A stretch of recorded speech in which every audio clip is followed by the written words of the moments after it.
Welcome back friends. तो आज हम लोग second chapter arts of the Indus valley start करेंगे from the book an introduction to Indian arts और इसे अच्छे से समझेंगे डिटेल में। So let's start. ओके, तो हम लोग फर्स्ट पेज से स्टार्ट करेंगे। Let's see. तो यहाँ पे ये बताया जा रहा है कि जो इंडस वैली सिविलाइजेशन है, जिसे हम लोग सिंधु घाटी सभ्यता भी कहते हैं हिंदी में, तो ये जो सिविलाइजेशन थी, ये कब प्रकट हुई थी, कब इसका जन्म हुआ था, ये इसके आर्टिस्टिक वर्क्स का, इस सिविलाइजेशन में जितने भी आर्टिस्टिक वर्क्स होते थे वो सब कब कब होते थे, in the second half of the third millennium. इसका मतलब है कि 3000 से 2000 बीसी के बीच में जो टाइम पीरियड था, उस समय इस सभ्यता का प्रकट हुआ था, मतलब जन्म हुआ था। एंड एंड यहाँ पे अलग अलग तरह की जो कला होते हैं, जैसे अलग अलग आर्टिस्टिक वर्क्स जो होते हैं, वो इस सभ्यता के बहुत सारे जगहों पे देखने को मिला। जैसे कि कौन कौन से आर्टिस्टिक वर्क्स देखने को मिला। पहला था स्कल्पचर्स। स्कल्पचर्स मतलब मूर्तियाँ। दूसरा था सील्स। सील्स उसे कहते हैं जो, जैसे हिंदी में हम लोग कहते हैं स्टैम्प या फिर छाप, उसे सील्स कहते हैं। वो भी पाया गया बहुत जगहों पे, साइट्स पे। फिर पॉटरी, जो मिट्टी के बर्तन होते हैं। गोल्ड ज्वेलरी, जो सोना का जेवर होता है। टेराकोटा फिगर्स, मतलब जो टेराकोटा एक लाल मिट्टी होती है, उसकी बनी मूर्तियाँ को टेराकोटा फिगर्स कहते हैं। एंड ये जो लाल रंग से जो बनती है टेराकोटा, उसी को कहते हैं, इस मूर्ति को। एंड ये मूर्ति बनने के बाद इसे धूप में सुखाया जाता है, जिससे क्या होता है, ये और भी मजबूत हो जाता है एंड स्ट्रांग हो जाता है, ये मूर्ति या कोई भी आर्टिस्टिक वर्क जिसमें टेराकोटा का यूज़ होता है। एंड यहाँ पे ये भी बोला जा रहा है कि ये जो आर्टिस्ट होते थे, ये जो कलाकार होते थे, जो इतना अच्छा अच्छा पेंटिंग्स एंड स्कल्पचर्स बनाते थे, ये इनके बारे में बताया जा रहा है कि वो आर्टिस्ट का वर्क देख के बताया जा सकता है कि वो लोग कितने अच्छे थे अपने काम में, और उनका आर्टिस्टिक सेंसिबिलिटीज़ कितना अच्छा था, मतलब उनका आर्ट को लेके, कला को लेके उनका नॉलेज कितना डीप था। एंड उन एक विविड विविड इमेजिनेशन था उनके अंदर, मतलब उनकी सोचने की क्षमता भी बहुत अच्छी थी, जो कि वो लोग रियलिटी में बनाते थे वैसा, मतलब उनकी इमेजिनेटिव स्किल्स बहुत अच्छी थी। फिर यहाँ पे बताया जा रहा है कि delineation of human and animal figures, मतलब जो ह्यूमंस है और जो एनिमल्स हैं, उनकी जो मूर्तियाँ बनाई जाती थी, उसको बहुत अच्छे से डिस्क्राइब किया जाता था, और आर्ट के थ्रू, कला के थ्रू। और वो देखने में बिल्कुल रियल लगता था। एंड रियल क्यों लगता था? क्योंकि उसमें एनाटॉमिकल डिटेल्स इंक्लूड किया जाता था, जो कि बहुत यूनिक है। एनाटॉमिकल डिटेल्स का मतलब होता है ह्यूमन का बॉडी को बहुत अच्छे, ह्यूमन के बॉडी के जितने भी पार्ट्स होते हैं उसको बहुत अच्छे से डिटेलिंग में दिखाना, शो करना। एंड वो लोग अपने वर्क में ये चीज़ दिखाते थे बहुत अच्छे से, जो बहुत यूनिक लगता था एंड बहुत ही रियलिस्टिक लगता था। एंड टेराकोटा से बनी जितनी भी एनिमल की मूर्तियाँ बनाई जाती थी, टेराकोटा आर्ट में जितनी भी एनिमल फिगर्स होते थे, जानवरों की जो मूर्तियाँ बनाई जाती थी, उसे बनाने में बहुत ही मेहनत लगता था और उसे बहुत ही केयरफुली, सावधानी से बनाया जाता था। अब हमें यहाँ पे पढ़ना है दो साइट्स के बारे में। मतलब यहाँ पे बताया जा रहा है कि इंडस वैली सिविलाइजेशन या सिंधु घाटी सभ्यता में दो सबसे बहुत ही इंपॉर्टेंट साइट्स होती थी, या फिर जगह होती थी। और वो जो जगह होती थी वो इंदस रिवर या फिर इंदस नदी के जस्ट पास में होती थी। पहला साइट का नाम है हड़प्पा, जो कि नॉर्थ में आती है, एंड दूसरा साइट का नाम है मोहनजोदाड़ो, जो कि साउथ में आती है। एंड ये बहुत ही पुराना एग्जाम्पल है सिविक प्लानिंग को लेके। मतलब वहाँ के जो लोग होते थे, सिटीजन्स, वो लोग कितने अच्छे से प्लानिंग करते थे, अब रहते थे, उसके बारे में यहाँ पे बताया जाएगा अब। एंड ये दोनों तो बहुत ही इंपॉर्टेंट साइट्स होती हैं इंडस वैली सिविलाइजेशन की। लेकिन इसके अलावा भी और भी जगह थी इंडस वैली सिविलाइजेशन में, जैसे कि बड़े बड़े मार्केट्स होते थे, अलग अलग घर घर होते थे, स्टोरेज फैसिलिटीज़ होती थी। फिर किसी किसी जगह पे ऑफिस होते थे, पब्लिक बाथ्स देखने को मिलती है, ये सब। और ये जितनी भी चीज़ें, जितनी भी जगह होती है, जितनी भी चीज़ें, ये सब सभी चीज़ एक ग्रिड लाइक पैटर्न में होती थी, मतलब बॉक्स जैसी पैटर्न में बनी हुई होती थी हिंदू इंडस वैली सिविलाइजेशन में। एंड बहुत ही अच्छे तरीके से बनाया गया ड्रेनेज सिस्टम होता था। ड्रेनेज सिस्टम मतलब ऐसा सिस्टम जो कि एक्सेस पानी जो जमा हो जाती है लैंड में या घर में, किसी भी बिल्डिंग में, उस पानी को निकालने के लिए जो हम लोग आज के समय में पाइप्स यूज़ करते हैं, तो उस टाइम में ड्रेनेज सिस्टम यूज़ होता था। और वो जो ड्रेनेज सिस्टम होता था वो बहुत ही डेवलप्ड होता था और बहुत ही एफिशिएंट होता था। एंड यहाँ पे एक और इम्पॉर्टेंट चीज़ हमें याद रखना है कि जो हड़प्पा एंड मोहनजोदाड़ो जो सबसे इम्पोर्टेंट साइट्स माना जाता है इंडस वैली सिविलाइजेशन का, वो कहाँ पे पाई पाई जाती है, मतलब वो जगह कहाँ पे है, पाकिस्तान में सिचुएटेड है लोकेशन।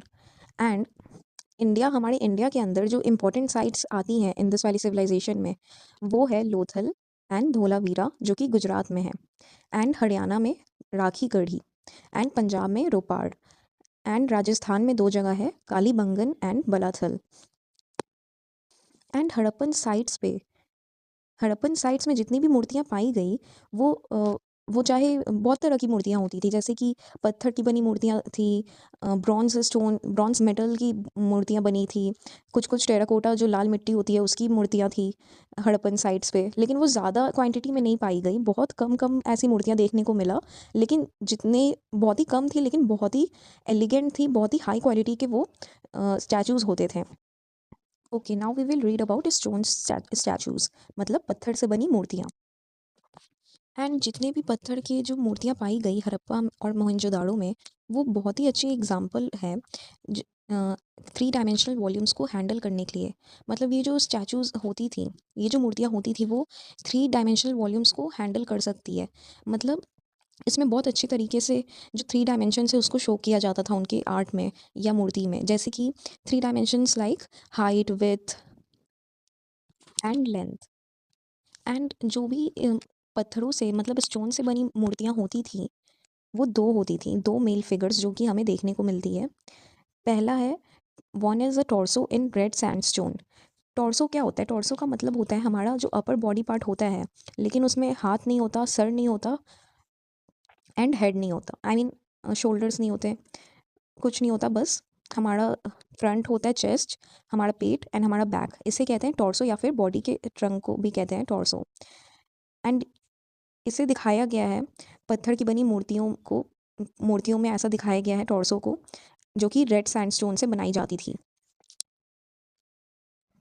सैंडस्टोन उसे कहते हैं जो कि जो बालू होती है ना, बालू के जो छोटे छोटे टुकड़े हो जाते हैं, एंड जब बहुत ही प्रेशर में आके, वेदर कंडीशंस के में आके, हज़ारों साल के बाद जब वो बालू बालू की जो छोटी छोटी टुकड़े जो होते हैं, वो साथ में मिलके बहुत ही स्ट्रॉन्ग जुड़ जाते हैं साथ में, उसे कहते हैं सैंडस्टोन, और वो बहुत ही मजबूत होता है, इसलिए इसे मूर्तियाँ बनाने में यूज़ किया जाता था। एंड यहाँ पे दूसरा मेल फिगर या फिर दूसरा मूर्ति कौन सा बताया जा रहा है? Bust of a bearded man in steatite. Bust of a bearded man, bust का मतलब होता है जिसमें हमारी हेड दिख रही है, हमारी नेक दिख रही है, एंड कभी कभी शोल्डर्स भी इंक्लूडेड होते हैं, जैसे कि इस पिक्चर में दिखाया गया bust of a bearded man, जिसमें इसका हेड दिख रहा है, नेक दिख रहा है, एंड इसका आर्म्स दिख रहा है, एंड बाकी बॉडी पार्ट्स नहीं दिख रहे हैं, मतलब ये बस्ट है। एंड ये किस चीज़ से बनी हुई है? स्टीयरटाइट से बनी है। स्टीयरटाइट एक सॉफ्ट स्टोन भी इसे कहते हैं, या फिर सोप स्टोन भी कहते हैं। ये बहुत ही सॉफ्ट होता है, बहुत ही नाजुक होता है साबुन की तरह, इसलिए इसे यूज़ किया जाता था छोटी छोटी मूर्तियाँ बनाने में या उसे शेप देने के लिए। एंड ये जो दोनों मूर्तियाँ हैं जिसके बारे में अभी हम लोग ने पढ़ा, torso and bast of a bearded man, ये दोनों बहुत ही ज़्यादा डिस्कस की जाने वाली मूर्तियाँ हैं, इसलिए ये मैंने अंडरलाइन भी किया है। अब हम लोग को ये जो bust of a bearded man की जो पिक्चर दी गई है बुक में, इसे अच्छे से स्टडी करना पड़ेगा, एंड इसे डिस्क्राइब करना है इस मूर्ति के बारे में, इसमें क्या क्या शो किया गया है। सो सबसे पहले ये जो मूर्ति है बियर्डेड मैन की, इसे ऐसा देखा गया है, ऐसा एज्यूम किया गया है कि ये एक प्राइस्ट है। प्राइस्ट मतलब कोई पंडित या फिर कोई रिलीजियस फिगर है, हो सकता है, या फिर कोई लीडर हो सकता है, जो कि जो कि एक शॉल पहना हुआ है, जो और वो जो शॉल है उसकी राइट आर्म से निकल के लेफ्ट आर्म तक कवर्ड है। एंड इस शॉल के ऊपर आप देख सकते हैं बहुत ही अच्छे से डेकोरेट किया गया है ट्री फॉइल पैटर्न से। ट्री फॉइल का पैटर्न का मतलब है जो तीन पत्ती वाली जो फूल होती हैं या जो पत्ते होते हैं, उसका सेम पैटर्न यहाँ पे यूज़ किया गया है। एंड इस मूर्ति में जो आइज़ है इस बियर्डेड मैन का, वो आइज़ बहुत ही लंबा दिखाया गया है, एंड उसका जो आइज़ है हाफ क्लोज्ड है एंड हाफ अवेकन है, म- मतलब कंप्लीटली उसका आइज़ क्लोज नहीं है, और ऐसा दिखाया गया है जैसे मानो वो एक मेडिटेशन में है या फिर ध्यान में है। एंड जो नोज़ दिखाया गया है इस मूर्ति में, वो बहुत ही अच्छा अच्छा से बनाया गया है, बट मीडियम साइज़ का नोज़ है। एंड इसका जो माउथ एरिया है, वो एवरेज साइज़ का है, मतलब ज़्यादा बड़ा माउथ नहीं है, छोटा-सा माउथ बनाया गया है एंड क्लोज़ कट मुस्टैच है। मतलब इसका जो मूंछ है, वो बहुत ही छोटा-सा मूंछ इसमें दिखाया गया है। एंड इस मूर्ति में जो बियर्ड है या फिर जो व्हिस्कर है, व्हिस्कर मतलब जो हमारी फेस पे जो बाल होती है, मतलब जो मेल मेल लोगों के फेस पे बाल होती है, उसे व्हिस्कर्स कहते हैं।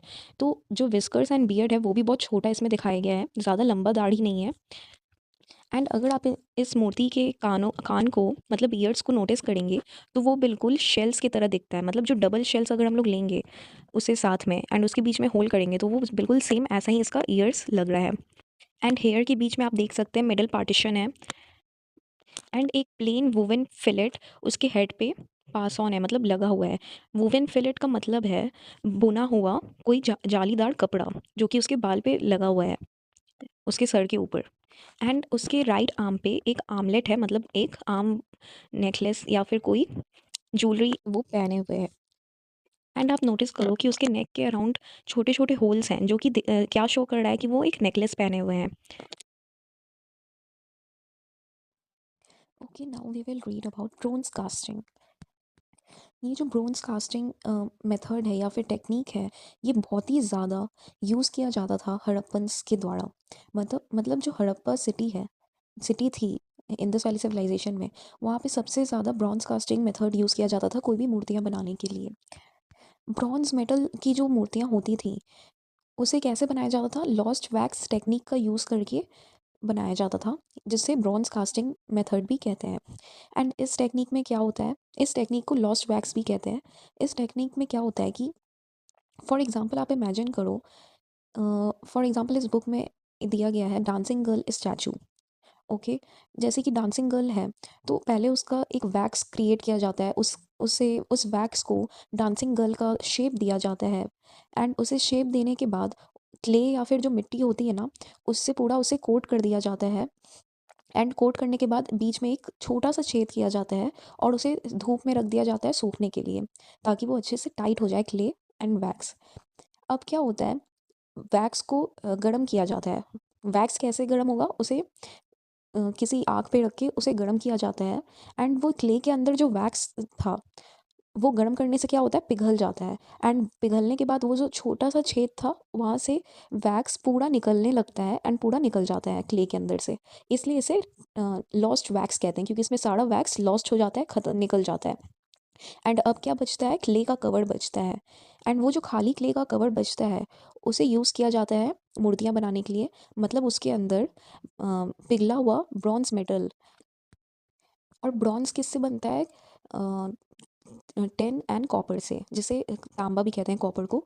तो इन दोनों को मिला के क्या करते हैं, पिघलाया जाता है और उसी खाली क्ले के जो मोल्ड है उसके अंदर डाला जाता है पिघला के मेटल को। और उसके बाद क्या होता है, सूखने के बाद वो उसी मोल्ड का शेप ले लेता है ब्रॉन्ज।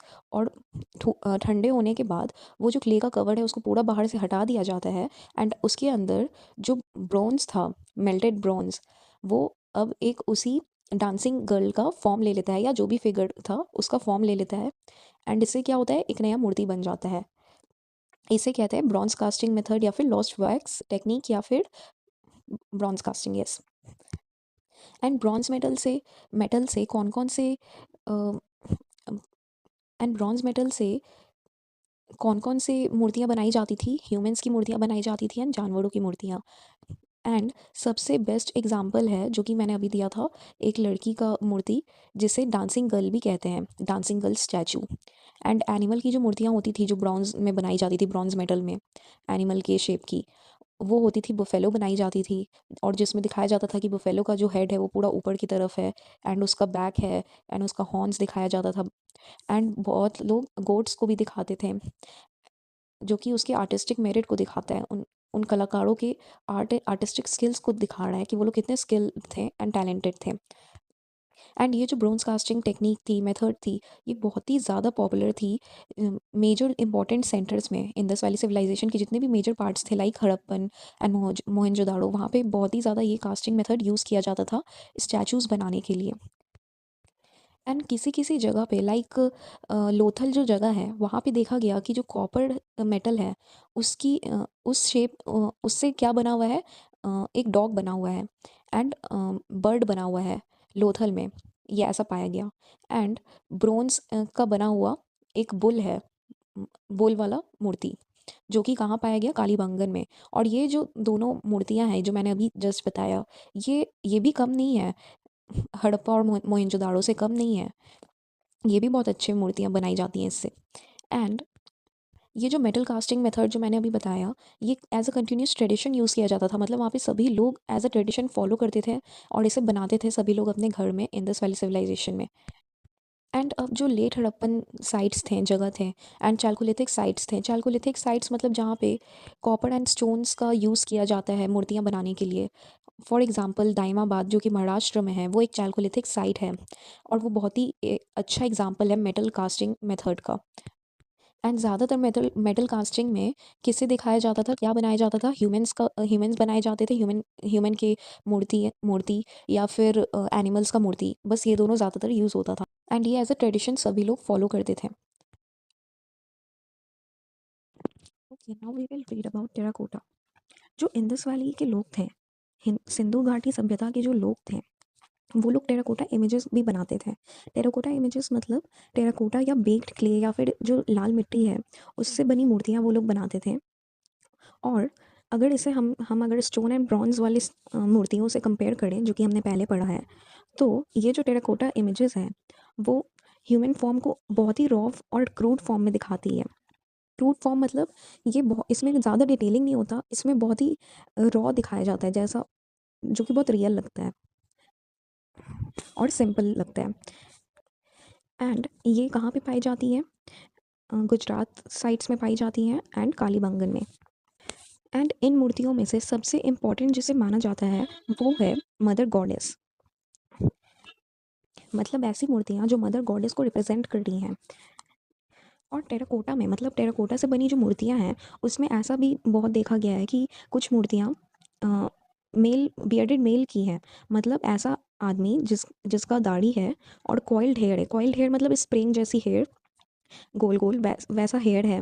एंड जो पोस्चर है वो बहुत ही रिजिड है एंड अपराइट है, मतलब बहुत ही सीधा बॉडी है, उसका कोई बेंड नहीं है, उसका बॉडी पार्ट्स वो सीधा है, ऐसा दिखाया गया है टेराकोटा की मूर्तियों में। एंड जो लेग्स है वो थोड़े अलग हैं, बीच में थोड़ा गैप है उन दोनों के लेग्स में।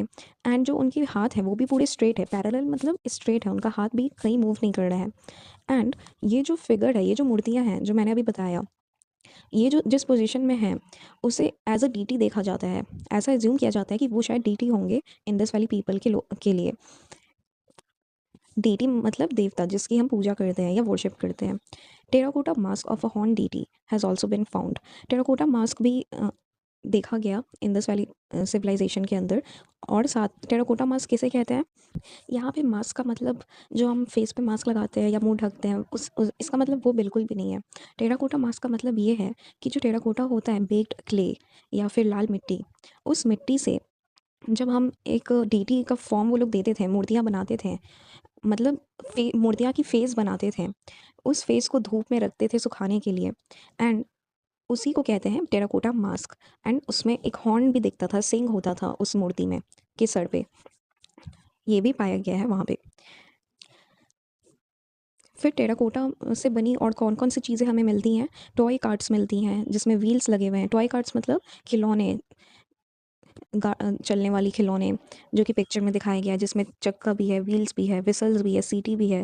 रैटल्स जो कि बच्चे लोग को हाथ में खेलने के लिए जो रैटल्स दिया जाता है, जिसे शेक करने से वो आवाज़ करती है, उसे कहते हैं रैटल्स, वो भी पाई गई। फिर बर्ड्स एंड एनिमल्स भी बने हुए थे टेराकोटा से, वो भी पाए गए। फिर गेम्समैन एंड डिस्क भी मिले वहाँ पे, जो कि टेराकोटा से बने थे। गेम्समैन एंड डिस्क मतलब जो खेलने की चीज़ें होती हैं। गेम्समैन जैसे कि आज के दिनों में जो हम लोग लूडो खेलते हैं, लूडो के जो पीसेस होते हैं वैसे ही टेराकोटा से बने कुछ पीसेस मिले, जिसका वो लोग खेल कूद या एंटरटेनमेंट में यूज़ करते थे। डिस्क मतलब जो राउंड कलर का डिस्क होता है, ऊपर और नीचे से फ्लैट होता है, तो ये सब वो लोग as a entertainment purpose and खेल कूद के लिए या अपने डेली एक्टिविटीज़ के लिए यूज़ करते थे, गेम्स खेलने के लिए। Okay, now we will read about seals. Seals का मतलब मैंने बताया था क्या होता है, स्टैम्प, जिसे हम हिंदी में छाप कहते हैं। आर्कियोलॉजिस्ट ने हज़ारों सील्स को डिस्कवर किया और ज़्यादातर सील्स स्टीयरटाइट से बने होते थे। एंड स्टीयरटाइट मैंने बताया था, सोप स्टोन भी इसे कहते हैं क्योंकि ये बहुत सॉफ्ट होता है, बहुत ईजिली इसे शेप दे के कुछ भी बनाया जा सकता है। तो इस स्टीयरटाइट स्टोन का लोग यूज़ करते थे सील्स बनाने में, स्टैम्प बनाने में। एंड कुछ सील्स बहुत ओकेजनली, मतलब ज़्यादा नहीं, बहुत कम ऐसी सील्स देखी जाती थी जो कि agate, chert, copper, फाइंस and terracotta की बनी होती थी। एगेट स्टोन जो होता है वो बहुत ही हार्ड स्टोन होता है, जिसे बहुत ही कम यूज़ किया जाता था, बहुत रेयरली यूज़ किया जाता था स्टैम्प्स या फिर सील्स बनाने में। एंड ये जो एगेट स्टोन है वो बहुत कलरफुल होता था देखने में, बट बहुत हार्ड होता था। एंड उसी तरह जो चर्ट स्टोन्स होते थे वो बहुत ही हार्ड होते थे, बहुत ही सख्त होते थे, मतलब मजबूत, इसलिए इसे सील्स बनाने में कभी कभी यूज़ किया जाता था। एंड कॉपर मेटल से भी कभी कभी सील्स बनाई जाती थी। एंड फाइंस जो है वो कोई क्ले नहीं है, बल्कि वो एक शाइनी मेटल है जो दिखने में बहुत शाइनी लगता है। उससे भी कभी कभी यूज़ किया जाता था सील्स बनाने में, एंड कभी कभी टेराकोटा का यूज़ किया जाता था। एंड जो सील्स होती थी, पत्थर की बनी जो सील्स होती थी, उसके ऊपर बहुत सुंदर सुंदर मूर्तियाँ बनाई जाती थी सील्स के ऊपर, जैसे कि एनिमल्स बनाए जाते थे।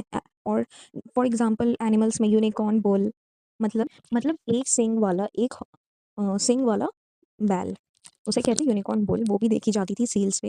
एंड राइनोसोरस, राइनोसोरस जिसे गेंडा भी कहते हैं, फिर टाइगर, एलिफेंट, बाइसन, मतलब भैंस, फिर गोट, बफेलो एक्सेट्रा, ये सारी एनिमल्स बनी होती थी बहुत सुंदर तरीके से सील्स के ऊपर। एंड बहुत ही सुंदर तरीके से इन एनिमल्स को अलग अलग मोड्स में शो किया जाता था, और जो कि बहुत दिखने में रियल लगता था सील्स के ऊपर। एंड सील्स को क्यों प्रोड्यूस किया जाता था, क्यों बनाया जाता था? ये इसलिए बनाया जाता था ज़्यादातर कमर्शियल यूज़ के लिए, कमर्शियल मतलब व्यापार के लिए, ट्रेड के लिए, या कि कोई कोई बिजनेस के लिए इसे बनाया जाता था उस टाइम में। एंड ऐसा भी एज्यूम किया जाता है कि जो सील्स होती थी, ओके, उसे यूज़ किया जाता था एज अ एम्यूलेट। एम्यूलेट मतलब जिसे हम ताबीज़ कहते हैं हिंदी में, जिसे पहना जाता है किसी भी बैड लक से बचने के लिए, प्रोटेक्शन के लिए। तो एम्यूलेट्स की तरह भी सील्स का यूज़ किया जाता था, जो कौन पहनते थे? लोगों के जो ओनर्स होते थे, वो पहनते थे, खुद को प्रोटेक्ट करने के लिए अपने पास रखते थे इस एम्यूलेट्स को, सील्स के बने एम्यूलेट्स को या ताबीज़ को।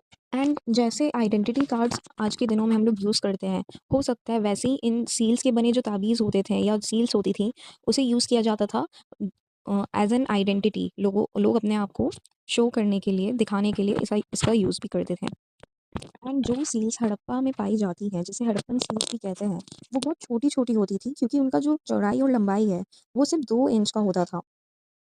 एंड वो किससे बना होता था? वो Harappan seals soft river stone से बना होता था, जिसे स्टीरियोटाइट भी कहते हैं, जो बहुत ही सॉफ्ट होते थे। और जितनी भी सील्स होती थी, सभी सील्स, सभी स्टैम्प्स जो होते थे, उसके ऊपर एक पिक्चर होती थी, मतलब पिक्टोग्राफिक स्क्रिप्ट होती थी। पिक्टोग्राफिक स्क्रिप्ट का मतलब है ऐसा पिक्चर जिसे देख के हम रीड कर सकते हैं, उसमें कुछ लिखा हुआ नहीं होता, सिर्फ पिक्चर के थ्रू हम उसे रीड कर सकते हैं। लाइक अगर किसी सील के ऊपर बुल बना हुआ है, एनिमल, तो उसका कुछ डिस्क्रिप्शन नहीं लिखा है, बट उसे देख के हम बता सकते हैं कि ये क्या सिग्निफाई कर रहा है, बुल को सिग्निफाई कर रहा है। बट ऐसे बहुत सारी सील्स मिले जिसके ऊपर बहुत सारी पिक्टोग्राफिक स्क्रिप्ट्स बनी हुई थी, जिसे आज तक समझा नहीं जा सका है। एंड कुछ सील्स ऐसी भी होती थी जो कि सोना की बनी होती थी, गोल्ड की। एंड आइवरी की भी कुछ कुछ बनी होती थी। आइवरी मतलब जो हाथी के दांत होते हैं, उसकी भी कुछ कुछ सील्स पाई गई। एंड सभी सील्स के ऊपर बहुत ही वैरायटी के मोटिव्स होते थे, मतलब मोहर होते थे। ज़्यादातर किसके होते थे? एनिमल्स बने होते थे सील्स के ऊपर। फॉर एग्जांपल बुल, किसी बुल को हॉर्न के साथ दिखाया जाता था, किसी को बिना हॉर्न के साथ। एंड जो बैल होता है, बुल होता है, उसका जो पीठ का जो ऊपर निकला हुआ जो हिस्सा होता है, उसे कहते हैं हम्प। तो किसी किसी स्टैम्प के ऊपर हम्प के साथ दिखाया जाता था, एंड किसी किसी पे बिना हम्प का दिखाया जाता था एनिमल्स को। एंड किसी किसी पे एलिफेंट्स बने होते थे, tiger, goat and also monsters. कभी कभी जो पेड़ होती है वो भी देखी गई, और ह्यूमन फिगर्स भी देखे गए सील्स के ऊपर, मतलब ह्यूमन मतलब आदमी की मूर्तियां भी देखी गई सील्स के ऊपर। एंड सबसे अच्छा और रिमार्केबल जो सील है, स्टैम्प है जो मिला है, वो कैसे माना जाता है? वो उसे माना जाता है जिस सील के ऊपर एक मूर्ति बनी हुई है एक आदमी की, और उसके साथ उसके आसपास एनिमल्स बने हुए हैं। एंड इस सील को पशुपति सील भी कहते हैं, जो क्योंकि इसमें जो इमेजेस यूज़ हुई हैं, मूर्तियाँ यूज़ हुई हैं, वो बिल्कुल पशुपति नाथ को शो कर रही हैं।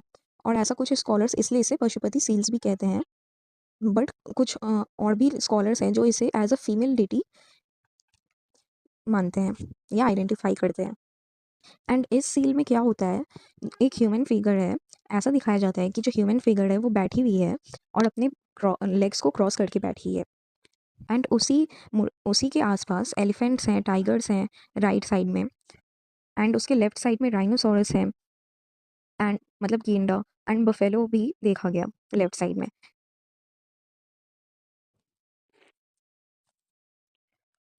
एंड ये जो फीमेल डीटी बैठी है उसके नीचे दो एंटीलोप्स को भी दिखाया गया है। एंटीलोप्स एक हर्बीवोरस एनिमल होती है जिसके सिंग होते हैं, तो उस एनिमल को भी इस पे दिखाया गया है, सील पे, पशुपति सील पे या फीमेल डीटी के सील पे। एंड जो सील्स होती थी जिनका टाइम पीरियड था 2500 and 1500 BC, in time period में जो सील्स बनाई जाती थी वो बहुत ज़्यादा अमाउंट में देखने को मिलती है कुछ साइट्स में, जैसे कि मोहनजोदाड़ो में। और जो कुछ फिगर्स होती हैं, मतलब जो ह्यूमन फिगर्स होते थे एंड जो एनिमल्स होते थे वो इंटैग्लियो में होते थे इस सील्स पे। इंटैग्लियो मतलब वो सील्स के ऊपर नहीं बनाए जाते थे बल्कि सील्स के अंदर ही खुदाई करके उसे आकार दिया जाता था, जिसे इंटैग्लियो कहते हैं। एंड किसका आकार दिया जाता था? एनिमल्स एंड ह्यूमन बींग्स का। एंड कुछ सील्स या टैबलेट्स जो होती थी वो कॉपर की बनी होती थी, कॉपर मेटल्स की। एंड उसका शेप कैसा होता था? स्क्वायर शेप होता था, रेक्टेंगुलर शेप होता था। एंड उसके एक साइड पे एनिमल्स बने होते थे, किसी के पे ह्यूमन फिगर्स बने होते थे। एंड उसके पीछे इंस्क्रिप्शन लिखा होता था। इंस्क्रिप्शन मतलब उसी इमेज से रिलेटेड कुछ लिखा होता था किसी किसी सील्स पे, या फिर किसी किसी सील्स पे दोनों साइड पे इंस्क्रिप्शंस लिखे होते थे। एंड जो एंड जो भी फिगर्स एंड साइंस बनाई जाती थी सील्स के ऊपर, वो बहुत ही केयरफुली ब्यूरेन से कट करके बनाई जाती थी। ब्यूरेन, फॉर एग्जांपल जो पेंसिल होता है वो बहुत नोकीला होता है, ठीक वैसे ही ब्यूरेन एक औजार होता था जो बहुत नोकीला होता था, बहुत मजबूत होता था। उसका यूज़ करके ये लोग कटिंग्स करते थे सील्स के ऊपर, उसे शेप देने के लिए, आकार देने के लिए। एंड ये जो कॉपर के बने जो टैबलेट्स होते थे, सील्स होते थे, इसे एज अ ताबीज़ या फिर एमुलेट प्रोटेक्शन के लिए लोग यूज़ करते थे, अपने पास रखते थे। एंड जिन सील्स पे इंस्क्रिप्शंस लिखी होती थी वो सील्स बहुत अलग अलग तरीके की बनी होती थी। कोई भी सेम सील्स नहीं होती थी, किसी पे अलग इंस्क्रिप्शंस होते थे, किसी पे अलग फिगर्स होते थे। लेकिन जो भी कॉपर टैबलेट्स की बनी होती थी सील्स, कॉपर से जो बनी होती थी, उसके ऊपर जो इंस्क्रिप्शंस होते थे वो सिर्फ एनिमल से रिलेटेड होते थे, एंड उस पर सिर्फ एनिमल्स ही होते थे और कुछ नहीं होता था। We will read about potteries. Pottery मतलब जो मिट्टी के बने बर्तन होते थे उसे कहते हैं पॉटरी। तो इंडस वैली सिविलाइजेशन में जो पॉटरी मिली थी, जो खोज की गई थी बहुत सारे साइट से, वो बहुत लार्ज क्वांटिटी में पॉटरी मिली थी, हर जगह पे होती थी। एंड इससे ये पता चलता है कि, और पॉटरी के हेल्प से हमें पता चलता है कि उनका धीरे धीरे कितना इवोल्यूशन हुआ होगा, लोगों का कितना डेवलपमेंट हुआ होगा वेरियस डिज़ाइन मोटिव्स का। क्योंकि उनके आर्ट आर्ट में बहुत ही चेंजेस देखने को मिला धीरे धीरे। पहले वो लोग कुछ और आर्ट फॉर्म यूज़ करते थे, अब वो लोग पॉटरी पे आ गए हैं जिसका डिज़ाइन, पैटर्न, शेप, स्टाइल सब कुछ अलग होता है। एंड जो इंडस वैली या फिर सिंधु घाटी सभ्यता में जितने भी पॉटरी या मिट्टी के बर्तन होते थे वो किससे बने होते थे? वो बने होते थे very fine wheel made board से। इसका मतलब है जो मिट्टी के बर्तन को शेप देने के लिए एक गोल सा पहिया चलने वाला जो एक चीज़ होता है, उसके ऊपर उसे शेप दिया जाता है रख के। ज़्यादातर जो पॉटरीज़ होते थे वो उसी से बने होते थे। एंड जो बहुत ही कम ऐसा पॉटरी या मिट्टी के बर्तन देखने को मिलता था जो हैंडमेड होते थे, हाथ से बनाए हुए होते थे। एंड एंड ज़्यादातर लोग प्लेन पॉटरी या प्लेन मिट्टी के बर्तन बनाते थे उसे शेप दे के, और ज़्यादा कोई पेंटेड नहीं होता था। तो ज़्यादा कॉमन क्या देखने को मिलता था? प्लेन मिट्टी के बर्तन, उस पर कोई पेंट्स नहीं होते थे। एंड जो प्लेन पॉटरी पाई गई इंडस वैली सिविलाइजेशन में, वो जनरली किससे बनी होती थी? रेड क्ले से बनी होती थी। रेड क्ले किसे कहते हैं? टेराकोटा। तो वो उससे बनी होती थी। एंड उस पे किसी किसी पॉटरी पे, प्लेन पॉटरी पे कोटिंग होती थी, फाइन रेड और ग्रे कलर की कोटिंग होती थी, और किसी किसी पे बिल्कुल भी कलर या कोटिंग कुछ नहीं होता था। एंड जो प्लेन पॉटरी होती है, सिंपल मिट्टी के जो बर्तन होते हैं, उसमें नॉब्ड वेयर्स होते हैं, मतलब जो डोर नॉब होता है उसमें गोल नॉब्स होते हैं। वैसे ही इस मिट्टी के बर्तनों पे गोल गोल उभरा हुआ नॉब इसके सरफेस पे बना होता था। एंड कभी कभी किसी मिट्टी के बर्तन में देखा जाता था कि नॉब्स को पूरा गोल आकार में एक रो बना के सजाया जाता था। एंड द एंड कोई कोई जो मिट्टी के बर्तन होते थे वो ब्लैक कलर से पेंटेड होते थे। एंड उस पे कोटिंग होता था रेड स्लिप का, जिसे वो और भी शाइनी बनाता था। और उससे क्या होता था कि उस पॉटरी के ऊपर जितने भी ज्योमेट्रिक डिज़ाइंस हैं, एनिमल्स डिज़ाइंस हैं, वो और भी दिखने में ग्लॉसी लगते थे ब्लैक पेंट में। कुछ कुछ जगहों पे इंडस वैली सिविलाइजेशन में इंसाइज्ड फेयर भी देखने को मिलता था। इंस और बहुत रेयरली देखने को मिलता था, ये सब जगह नहीं होती थी, कुछ साइट्स पे होती थी। और इंसाइज्ड फेयर मतलब जो खोद-खोद के जो बनाई जाती हैं मिट्टी के बर्तन, उसे कहते हैं इंसाइज्ड फेयर। और वो पैन्स के ऊपर बनाई जाती थी, मिट्टी के बर्तन के ऊपर डेकोरेट करके बनाई जाती थी, इंसाइज़ करके मतलब खोद के। एंड ऑफरिंग स्टैंड्स पे भी बनाई जाती थी। ऑफरिंग स्टैंड्स मतलब जो लोग अपने भगवान को वर्शिप करते थे और कुछ चढ़ाते थे, जिस चीज़ पे वो लोग चढ़ाते थे उसे कहते हैं ऑफरिंग स्टैंड्स। तो उसे भी बहुत अच्छे से डेकोरेट किया जाता था इंसिजन के थ्रू, मतलब उस ऑफरिंग स्टैंड को खोद-खोद के अच्छे से उसके ऊपर डिज़ाइंस बनाए जाते थे, उसे डेकोरेट किया जाता था। एंड फिर हमें देखने को मिलता है परफोरेटेड पॉटरी। परफोरेटेड पॉटरी जिसका इमेज भी दिया गया है इस पेज में। इसमें क्या होता है, परफोरेटेड का मतलब भी होता है बड़ा सा छेद या फिर होल। तो इसमें देखने को मिल रहा है कि परफोरेटेड पॉट के नीचे बड़ा सा होल है। एंड इसके पूरे जो सरफेस पे छोटा छोटा होल्स बना हुआ है। एंड इसे क्यों यूज़ किया जाता था? एंड इसका यूज़ किया जाता था किसी भी लिक्विड को या लिक्विड को छानने के लिए।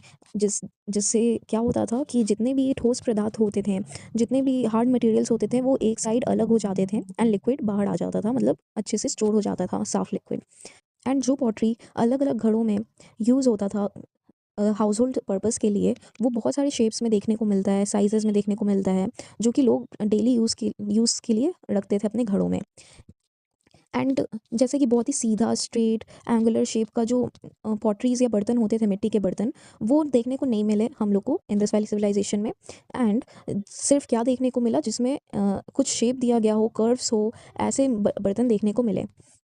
एंड बहुत जगह पे मिनिएचर वेसल्स भी देखने को मिले, मतलब बहुत ही छोटे छोटे मिट्टी के जो बर्तन होते थे, वेसल्स होते थे, वो देखने को मिले। उसका साइज़ लगभग 1 इंच से भी हाफ होगा और उससे भी कम उसका हाइट, जो कि देखने में बहुत ही एडमायरेबल लगता है, बहुत ही अट्रैक्टिव लगता है। Okay, now we will read the last topic, beads and ornaments. इसमें बताया जा रहा है कि जो हड़प्पन मेन एंड वुमेन होते थे, मतलब जो हड़प्पा में लोग रहते थे, वो खुद को कैसे कैसे डेकोरेट करते थे, कैसे सज संवर के वो लोग रहते थे। वो लोग ऑर्नामेंट्स पहन के खुद को डेकोरेट करते थे। ऑर्नामेंट्स मतलब कोई ज्वेलरी। और वो ज्वेलरी या ऑर्नामेंट्स कैसे बनी होती थी? कंसीवेबल मटेरियल से बनी होती थी, मतलब ऐसे मटेरियल से बनी होती थी जो उनके पास अवेलेबल होता था और जो यूज़फुल होता था। फॉर एग्ज़ाम्पल प्रीशियस मेटल से बनी होती थी, कुछ जेमस्टोन से बनी होती थी। एंड कुछ बोन्स या हड्डी से बनी होती थी उनकी ऑर्नामेंट्स, या कुछ बेक्ड क्ले से बनी होती थी, जिसे टेराकोटा भी कहते हैं, या अदर बेक्ड क्लेज। एंड कॉमनली क्या देखा गया कि जो नेकलेस होते थे गला में पहनने वाले, फिलेट्स जो होते थे जालीदार कपड़ा जो कि सर के ऊपर बहुत लोग पहनते थे, एंड आर्मलेट्स जो कि उनके आर्म्स के ऊपर, हाथ के ऊपर जो ऑर्नामेंट्स आभूषण होते थे, फिर फिंगर रिंग्स होते थे, ये सब कॉमनली सभी लोग पहनते थे हड़प्पा में। ये ऑर्नामेंट्स एंड आभूषण सभी लोग पहनते। लेकिन जो स्पेसिफिकली अगर हम लोग वेमेन को देखें, हड़प्पा की वुमेन को, तो वो लोग क्या पहनती थी? इयररिंग्स पहनती थी कान में, एंकलेट्स पहनती थी, मतलब पैरों में जो आभूषण होते हैं, ऑर्नामेंट्स होते हैं, उसे एंकलेट्स कहते हैं, वो पहनती थी। वो लोग गर्डल्स पहनती थी। गर्डल्स मतलब फॉर एग्जांपल जो आज की डेट में हम लोग बेल्ट्स पहनते हैं, तो उनके पास बेल्ट नहीं होता था। वो कमर बांध जैसा पहनती थी, कॉपर या मेटल या गोल्ड से बनी हुई, अपने कपड़ों को बांधने के लिए, उसे कहते हैं गर्डल्स। तो ये सब वुमेन ये तीनों चीज़ स्पेसिफिकली पहनती थी हड़प्पा में, अपने आप को डेकोरेट करने के लिए। अब हम लोग पढ़ेंगे मोहनजोदाड़ो एंड लोथल में क्या होता है। मोहनजोदाड़ो एंड लोथल में बहुत ढेर, मतलब कहते हैं ना स्टॉक, उसे कहते हैं होर्ड्स ऑफ ज्वेलरी, मतलब पूरे स्टॉक में ज्वेलरी मिलती है बहुत ज़्यादा मोहनजोदाड़ो एंड लोथल में। और उसमें क्या क्या होती है? सोना से बना नेकलेस होता है, और कुछ नेकलेस सेमी प्रीशियस स्टोन से बने होते हैं, जैसे कि कॉपर मेटल से बने होते हैं। एंड कुछ ब्रेसलेट्स कॉपर से बने मिलते हैं, और कुछ बीड्स जैसे मोती भी कहते हैं, वो भी कॉपर के बने मिलते हैं। कुछ गोल्ड के इयररिंग्स मिलते हैं, हेड पे पहनने वाले कुछ ऑर्नामेंट्स मिलते हैं ज्वेलरी के अंदर। एंड कुछ जो ऑर्नामेंट्स या आभूषण हैं, वो फाइन्स से बने होते थे, जैसे कि फाइन्स पेंडेंट्स। फाइन्स एक ग्लेजी मटेरियल है जो कि क्वार्ट्स और सैंड, मतलब रेत से बना होता है, उसके मिश्रण से, और उसमें कुछ कलर्स होते हैं, एंड वो दिखने में बहुत शाइनी लगता है। एंड उसके पेंडेंट्स भी देखने को मिलते हैं ज्वेलरी में। पेंडेंट्स मतलब गले में पहनने वाला, एंड बटन्स जो कि बांधने के लिए कपड़ों को यूज़ होता था, एंड सजाने के लिए। एंड बीड्स मतलब मोतियाँ छोटी छोटी बनी होती थी ज्वेलरी में, स्टेटाइट स्टोन से एंड जेमस्टोन से। ये जितनी भी आभूषण है, जितनी भी ऑर्नामेंट्स है, वो बहुत ही अच्छे तरीके से बनाई जाती थी, और वेल क्राफ्टेड। एंड और ये भी नोटिस करने वाली बात है कि कि एक सिमेटेरी भी पाया गया था, ढूँढा गया था। सिमेटेरी मतलब शमशान घाट, जहाँ पे बॉडीज़ को दफ़नाया जाता है। तो ये सिमेट्री कहाँ मिली थी? फरमाना जगह पे मिली थी, जो कि हरियाणा में है। वहाँ पे डेड बॉडीज़ को देखा गया कि उन्हें दफ़नाया गया था इन ज्वेलरी या आभूषण के साथ पहना के उन्हें दफ़नाया गया था, ऑर्नामेंट्स के साथ। एंड ऐसा भी अज़्यूम किया गया है कि जो इंडस वैली या सिंधु घाटी सभ्यता के लोग होते थे, उनका खुद का बीड इंडस्ट्री होता था बड़ा-सा, या फिर फैक्ट्रीज़ होता था, और वो बहुत ही वेल डेवलप्ड होता था। और ये कहाँ पे डिस्कवर किया गया? चानुडारो एंड लोथल में। एंड जो बीड्स होती थी वो बहुत तरह की मटेरियल से बनाई जाती थी। पहला है कॉर्नेलियन। कॉर्नेलियन जो है वो रेडिश ब्राउन कलर की, और ये प्रीशियस सेमी प्रीशियस स्टोन भी इसे कहा जाता है कॉर्नेलियन को। ये रेडिश ब्राउन कलर की होती है। इसे बीड्स बनाने के लिए यूज़ किया जाता था। एंड कुछ बीड्स एमेथिस्ट की बनी होती थी।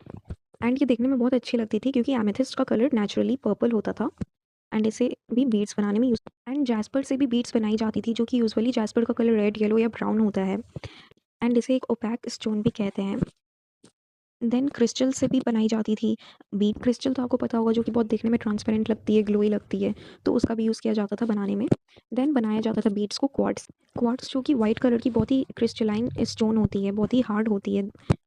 इसका भी यूज़ होता था बीट्स बनाने के लिए। देन स्टीयरटाइट, जो जिसे सोप स्टोन भी कहते हैं, बहुत सॉफ्ट होता था, इसका भी यूज़ होता था बीड्स बनाने में। Then turquoise. टर्कोइज जो कि देखने में बहुत ही सुंदर ब्लूइश ग्रीन कलर के स्टोन्स होते थे, इसका भी यूज़ किया जाता था बीड्स बनाने में। Then lapis. लेपिस lazuli बहुत ही वाइल्डली और बहुत ही प्रीशियस स्टोन होता था, जो कि बीड्स बनाने में यूज़ होता था, एंड इसका कलर डीप ब्लू होता था।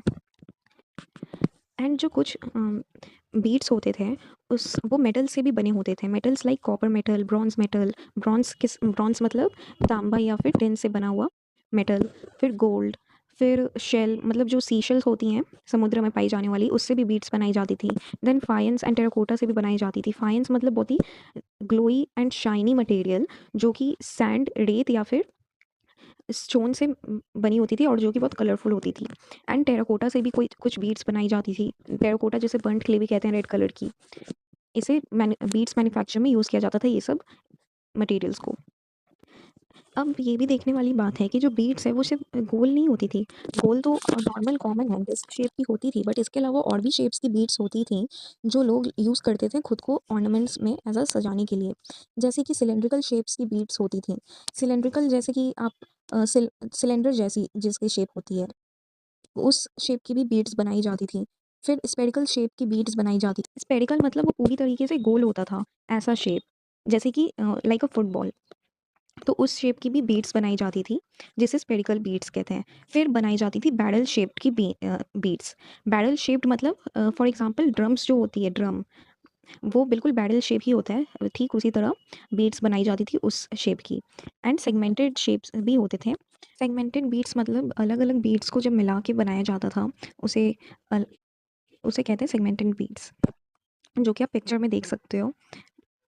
एंड कुछ बीड्स दो या दो से ज़्यादा स्टोन्स को साथ में मिला के बनाया जाता था। एंड कुछ स्टोन एंड किसी किसी स्टोन के ऊपर गोल्ड कवर्स होते थे, जो कि यहाँ पिक्चर में दिया गया है।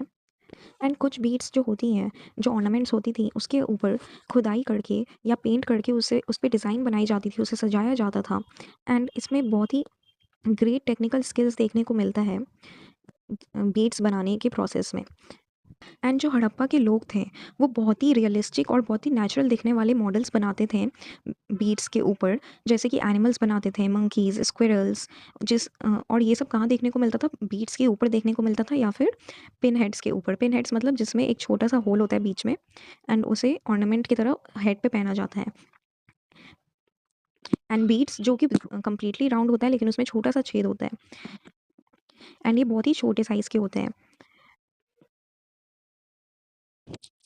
एंड ये भी एविडेंस मिला है कि जो इंडस वैली सिंधु घाटी सभ्यता के लोग होते थे, वो स्पिंडल वोल्स का यूज़ करते थे, ऐसा डिस्कवर किया गया है, क्योंकि ये चीज़ मिला है वहाँ पे।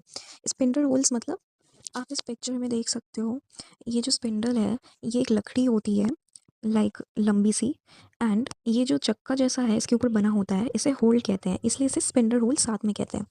अब इसके ऊपर क्या है? बीच में वुलन या फिर कोई फाइबर है, ठीक है।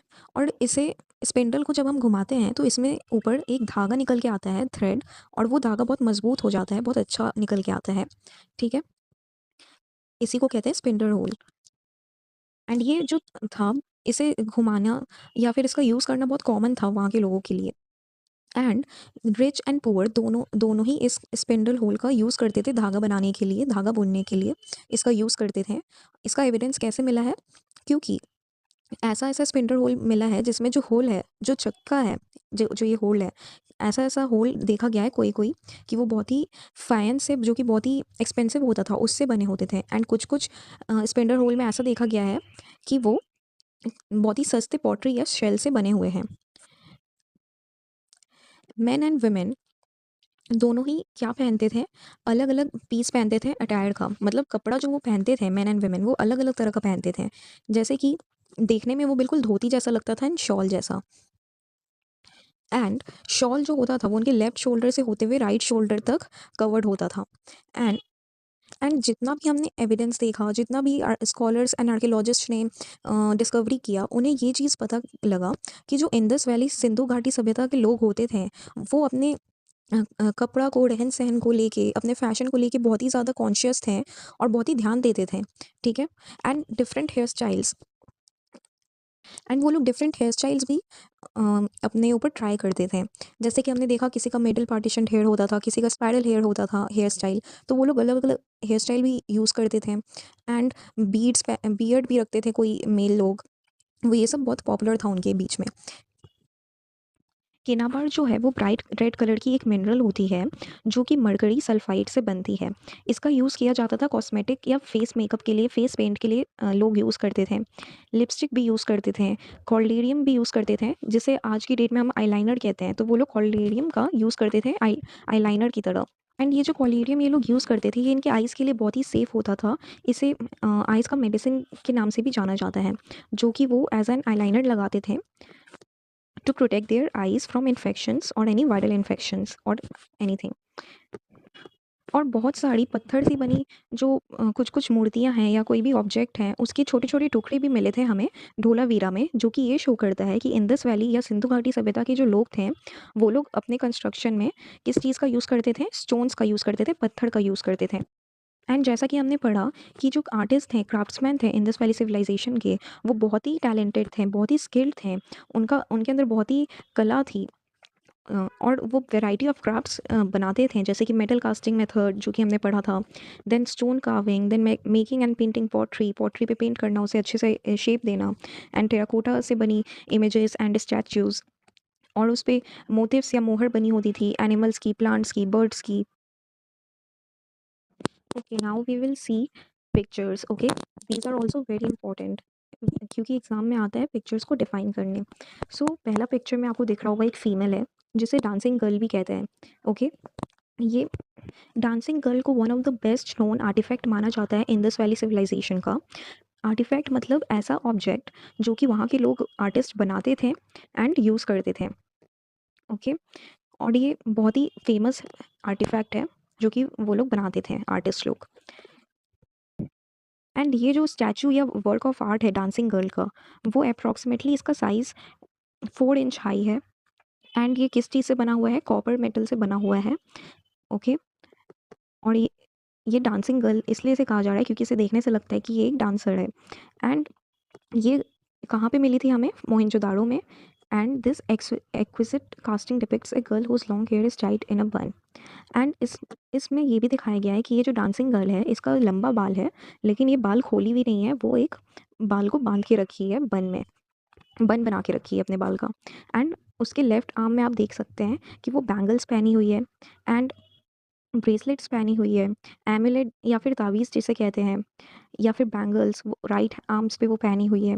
एंड कौड़ी शेल्स जो होते हैं ना, वो उसका नेकलेस वो पहनी हुई है उसके नेक में। एंड उसका जो राइट हैंड है, वो अपने हिप्स पे रखी हुई है अपने राइट हैंड को, एंड उसका जो लेफ्ट हैंड है, वो एक ट्रेडिशनल इंडियन डांस जेस्चर में आगे की तरफ है। मतलब उसका जो हाथ का पोजीशन है, उसे हम देख सकते हैं एंड अज्यूम कर सकते हैं कि वो traditional Indian dance gesture show कर रही है, इसलिए इसका नाम डांसिंग गर्ल रखा गया इस स्टैचू का। और इसमें देखा जा रहा है कि इस डांसिंग गर्ल का बड़ा-बड़ा आईज़ है एंड उसका जो नोज़ है वो पूरा फ्लैट है। एंड ये जो फिगर है, ये जो मूर्ति है, इसमें बहुत सारे एक्सप्रेशंस हैं एंड बॉडीली मूवमेंट्स दिखाए गए हैं जो कि बहुत सारे इन्फॉर्मेशन बताते हैं। Next we will see about the bull. Okay, यहाँ पे लिखा गया है कि ये जो बुल है वो ब्रॉन्ज मेटल से बना है। ओके, और ये कहाँ पे पाया गया? मोहनजोदाड़ो में। एंड इट डिजर्व्स मेंशन, मतलब ये मेंशन करना बहुत ज़रूरी था बुक में, क्योंकि ये बहुत ही इंपॉर्टेंट स्टैचू है। द मैसिवनेस ऑफ द बुल, मतलब बुल को बहुत बड़ा दिखाया गया है, जैसा वो रियल में होता है वैसे ही उसका मूर्ति में भी दिखाया गया है। मतलब यहाँ पे बुल के मैसिवनेस को, उसके वेट को एंड उसके पावर को दिखाया जा रहा है इस पिक्चर में, कि वो कितना पावरफुल होता था, कितना स्ट्रांग होता था, कितना रेजिलियंट होता था, ताकतवर होता था। एंड ये जो एनिमल है, इसे दिखाया गया है कि ये खड़ा है, स्टैंड है, एंड इसका जो हेड है वो राइट साइड की तरफ मुड़ा हुआ है, एंड उसके गले में एक फंदा है बंधा हुआ। यहाँ पे फर्स्ट इमेज में आप देख सकते हैं एक मेल टॉर्सो बना हुआ है। ओके, टॉर्सो का मतलब क्या होता है? जिसमें सिर्फ फ्रंट होता है, बैक होता है एंड पेट का एरिया होता है, जैसा इसमें दिख रहा है। एंड ये इसमें सॉकेट होल्स है नेक में एंड शोल्डर्स पे। सॉकेट होल्स का मतलब थोड़ा सा जगह दिया गया है होल्स बना के, ताकि इसमें आर्म्स और हेड को बाद में अटैच किया जा सके। ठीक है, मतलब ये इनकम्प्लीट है। एंड ये जो इसका फ्रंट पोस्चर है टॉर्सो का, मतलब जो चेस्ट एंड पेट का एरिया है, उसे सोच समझ के अच्छे से बनाया गया है, और जानबूझ के सिर्फ आगे का एरिया दिखाया गया है एंड आर्म्स एंड फेस नहीं दिखाया गया है, क्योंकि ये एक टॉर्सो को दिखा रहा है। ओके, एंड इसका जो शोल्डर्स है वो बहुत ही वेल बेक्ड है, मतलब शोल्डर्स इसका जो है ऊपर का, उसे धूप में अच्छी तरीके से सुखाया गया है, जिससे कि ये बहुत ही अच्छे से मजबूत हो गया है ये मूर्ति। एंड जो इसका एब्डोमेन एरिया है, पेट के पास का जो एरिया है, वो भी बहुत प्रोमिनेंट है, देखने में बहुत अच्छा है, जिसे लोग आसानी से नोटिस कर सकते हैं। Okay, second is painted earthen jar, जो कि पाया गया था मोहनजोदाड़ो में। ये जो जार है, ये पॉटर्स व्हील से बना होता है, क्ले के साथ मिला के। पॉटर्स व्हील हमने पढ़ा था, जो चक्का घूमता है, जिसपे पॉट को रखा जाता है, मिट्टी को, और वो पॉटरी या फिर बर्तन का शेप ले लेता है गोल सा, तो उस पे ये बनाया जाता था। एंड इसमें क्ले भी मिक्स किया जाता था, या फिर क्ले का बनाया जाता था। एंड शेप कैसे आता था? इस मिट्टी के बर्तन में शेप कैसे दिया जाता था? जो पॉटर लोग होते थे, जो पॉटरी करते थे, वो लोग अपने उंगलियों से इसे शेप देते थे, उंगलियों के प्रेशर से, दबाव से। एंड जब इसे धूप में रखा जाता था बेकिंग के लिए या सुखाने के लिए, उसके बाद इसे अच्छे से पेंट किया जाता था ब्लैक कलर से, एंड बहुत ही अच्छे तरीके से पॉलिश किया जाता था, फिनिशिंग टच की तरह। एंड जो मोटिव्स होते थे इसके ऊपर, मतलब जितने भी पैटर्न्स बने होते थे, वो बने होते थे वेजिटल्स के ऊपर या ज्योमेट्रिक फॉर्म्स के ऊपर, मतलब ज्योमेट्रिक डिज़ाइंस बने होते थे, like cylindrical, square, triangle. And vegetals मतलब नेचर से जुड़े जितने भी इमेजेस होते हैं, फूल पत्ती, ये सब बने होते थे। एंड जो डिज़ाइंस होते थे वो बहुत सिंपल होते थे, लेकिन एंड ये डिज़ाइन सिंपल होते थे, एंड इसमें ज़्यादातर इमेजेस यूज़ नहीं होती थी, बल्कि ये शेप्स एंड साइज़ के थ्रू ये लोग इमोशंस शो करते थे अपना, एंड अपने आइडियाज़ को भी लोगों के सामने रखते थे। Okay, last is mother goddess का मूर्ति। ये जो मदर गॉडेस का मूर्ति है, वो बहुत ही रॉ होता था, मतलब बहुत ही, इसमें ज़्यादा डिटेलिंग नहीं होता था, बहुत ही अच्छे से सिंपल बनाया जाता था। एंड इसमें दिखाया गया है कि ये जो फीमेल की मूर्ति है वो बहुत ही खड़ी है अच्छे से स्ट्रेट, एंड उसके ऊपर बहुत सारे नेकलेस बड़े पड़े हैं उस सजा के। एंड नेकलेस पूरे उसकी ब्रीस्ट एरिया तक लगे हुए हैं। एंड वो लॉइन क्लॉथ पहनी है, मतलब जो नीचे का बॉडी पार्ट होता है फीमेल्स का, पेट के नीचे का बॉडी पार्ट, वहाँ पे वो एक क्लॉथ बांध पहनी हुई है, एंड उसके ऊपर बेल्ट जैसा या कमर बांध जिसे कहते हैं, गर्डल, वो पहनी हुई है। एंड जो पंखा होता था उस ज़माने में, उस शेप का वो हेड ड्रेस पहनी है अपने सर के ऊपर। ओके, एंड वो जो फैन शेप्ड हेड ड्रेस पहनी है, उसके अंदर कप जैसा होल बना हुआ है। ठीक है, जो कि दिखाता है, बहुत ही डेकोरेटिव लगता है देखने में, मदर गॉडेस की मूर्ति के ऊपर इंडस वैली में। एंड इसका जो pellet eyes and beak nose है वो बहुत ही रॉ है, बहुत ही सिंपल तरीके से बनाया गया है। एंड इसका जो माउथ है उसे दिखाया गया है एक स्लिट के साथ, मतलब छोटा सा कट लगा के। Pellet eyes and beaked nose का मतलब है, पेलेट आइज मतलब उभरे हुए मोती जैसी जो आंखें होती हैं, वैसी आंखें हैं। एंड बीक्ड नोज मतलब जो एक पंछी की चोंच होती है लंबी सी, वैसा ही इसका नोज दिखाया गया है, एकदम नुकीला सा और लंबा सा। Okay, that's it for today. And if you guys want me to cover the questions and answers, then you can comment down below. Thank you.